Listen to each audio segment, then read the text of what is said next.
poetry collection by Becky Hemsley.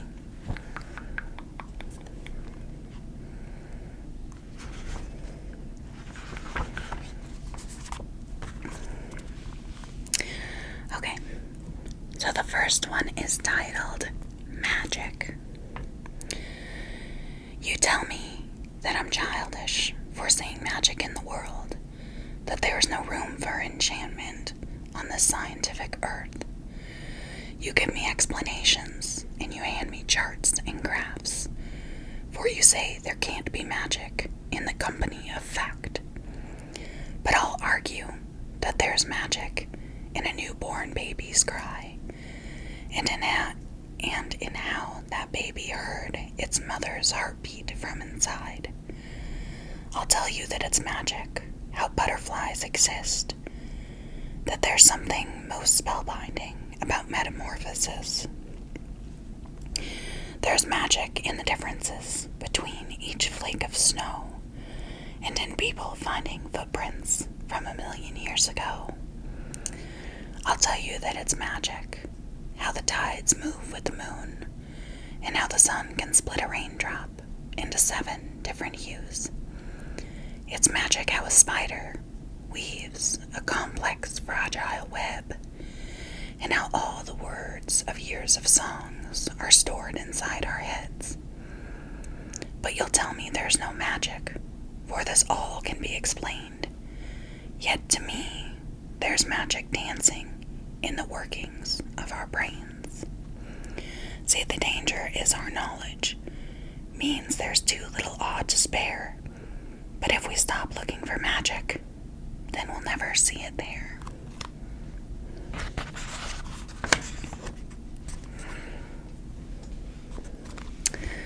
This one's titled The Human Race. We're part of one big race, and that's exactly what we do. We race from place to place because we've so much we must do. But does it all need doing? Or do we run the race because everyone else is running and we're just trying to keep up?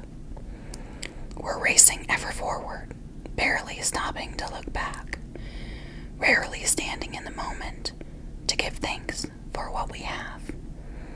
Instead, we're always chasing till the winners crowned the best, for we seem to think to win at life, we have to beat the rest.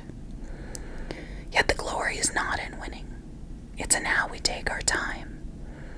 It's in more about the race itself, and less the finish line. See, what we must remember, most of all about this race, is that it doesn't pay to come in first, but rather in last place.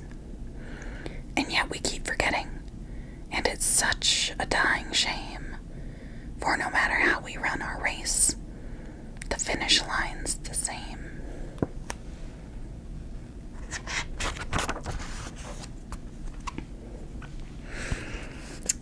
Let's see. This one is titled The Perfect Fit. I take his hand in my hand, and our fingers knit together in a way we give no thought to, like it's been this way forever. My hip supports the little one, who sits there on my left, for it's there she hears my heartbeat, and it calms her through my chest. They hug me, and I hug them back, and gently rest my head in the warm and waiting me-shaped nook that's carved against their neck. He leads me to the dance floor as the music starts to play, and my hand sits on his shoulder, whilst his arms are around my waist. Each part is like a jigsaw puzzle, each hand and neck and hip, and they're all waiting on the moments where they are destined just to fit. See, it doesn't seem to matter whether family, friend, or lover. It's just amazing how we humans are designed to hold each other.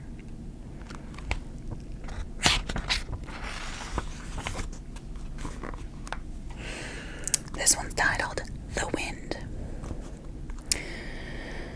The sapling and the oak tree stood together side by side, the sapling small and fragile, and the oak tree tall and wide. They turned their leaves to the sunlight, and they welcomed steady rain, for their common goal to grow meant that their needs were quite the same. But at dusk one day in springtime, a strong wind came from the west, and it blew till almost midnight, when it tired and it left. To the oak it had been gentle, it had danced about his roots, and it had whispered to his branches, like a friend just passing through. But to the little sapling, it had screamed in disarray.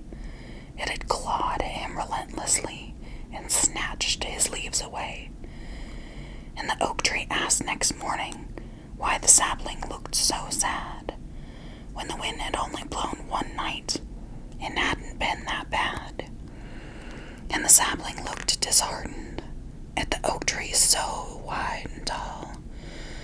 But you only lost one leaf, he said, whilst I have lost them all.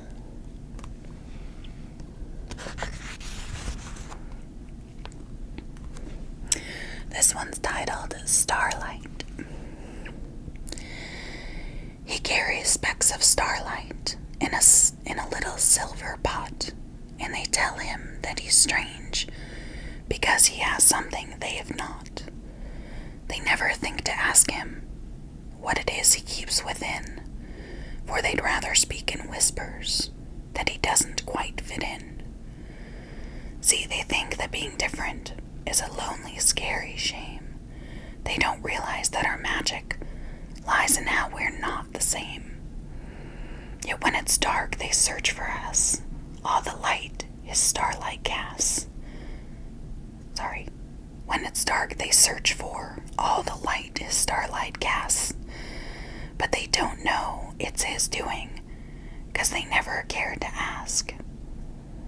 And even if they asked him, they'd be likely to misjudge, and instead of silver starlight, they'd see only specks of dust. See, they've already decided that he isn't worth a lot, yet if only they looked closer, they'd find the magic in his pot.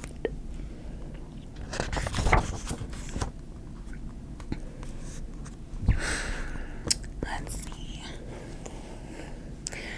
This one's titled The Greatest Show on Earth.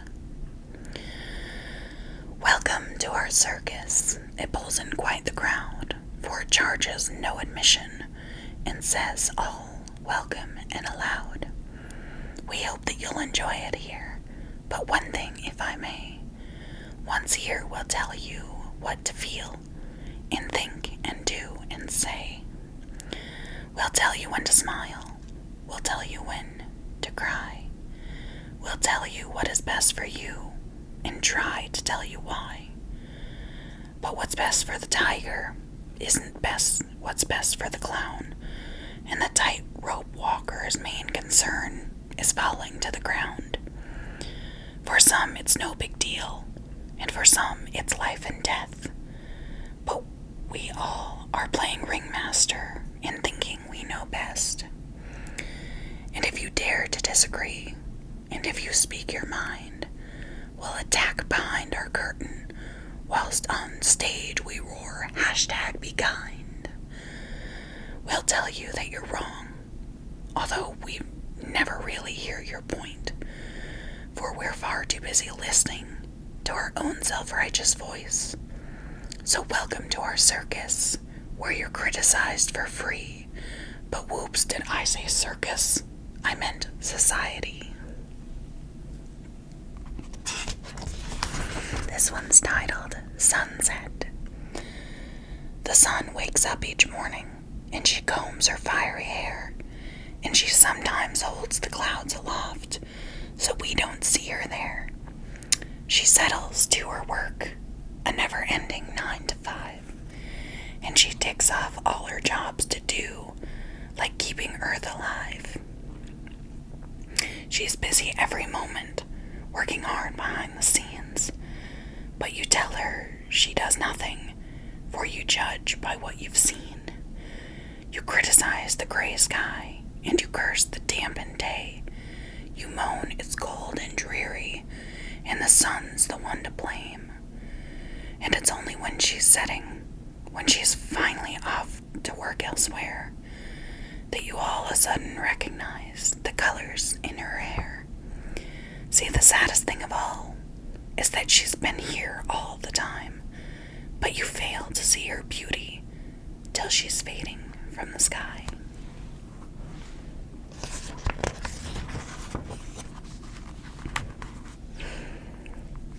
Okay, this one is titled The Tower.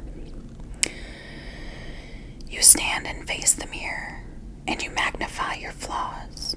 You focus on the features that are so uniquely yours.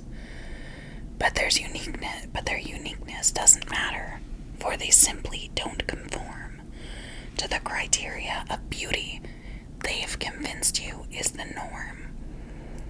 They make believe that beauty doesn't go beneath your skin, that you simply can't be pretty if you have a crooked grin. They say your eyes can't be too small, your nose can't be too big, that your lips must be just right, not over full and not too thin. They say your ears must not stick out, your hair can't be too wild. Only those with tick box beauty may be physically admired. But those obsessed by beauty are the ones who can't be free, because they're limited by what someone else says that they should be. So next time you face the mirror and you smile your crooked grin, remember beauty's just a tower that society has trapped you in. And you think you can't escape because you think there is no key, but you simply need to redefine the walls of your beauty.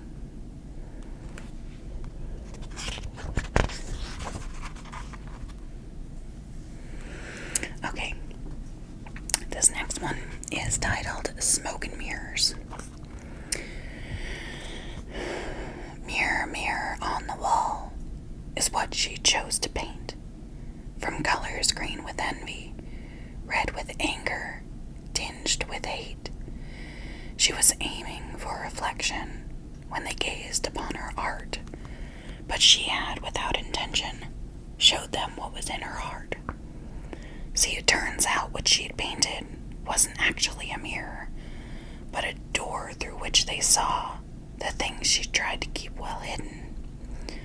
For now she saw the world, and with it everybody else, was just an observation of the way she saw herself. She painted insecurity, regret, and jealousy, and her brush dripped drops of bitterness on every single piece. She thought she had attacked them with her mirror on the wall, but she simply just revealed what made her sad and vulnerable. So when you paint a picture for the world you find out there, consider all the colors that you wash upon the air, and consider if the picture that you paint is actually true, and if it tells you about them, or tells them far more about you. This one's titled The Jar. There was a little dreamer who, from just the age of 3, spent all his time imagining what he could do and be. He wanted to invent and give the world something brand new. He wanted to change lives, even if he only changed a few. His wild imagination was like a jar without a lid, and they nurtured and encouraged it whilst he was still a kid. But as he grew and his dreams showed no signs that they would slow, they tried to tame and rein them in and screw the jar lid closed. They told him he should think more realistically instead, yet almost everything that's real was once thought up in someone's head. If everyone stopped dreaming, we'd be stuck right where we are. Yet they tell us that, as adults, we must live inside the jar. So he parked his dreams up in the clouds, said he'd return someday. But his dreams grew all redundant as his life got in the way. Yes, the dreamer stopped his dreaming, and they were all left wondering why. Well, they said the sky's the limit, and then put a ceiling on the sky.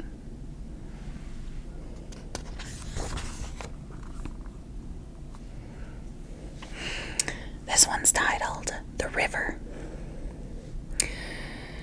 We look upon the map that shows the river's winding course.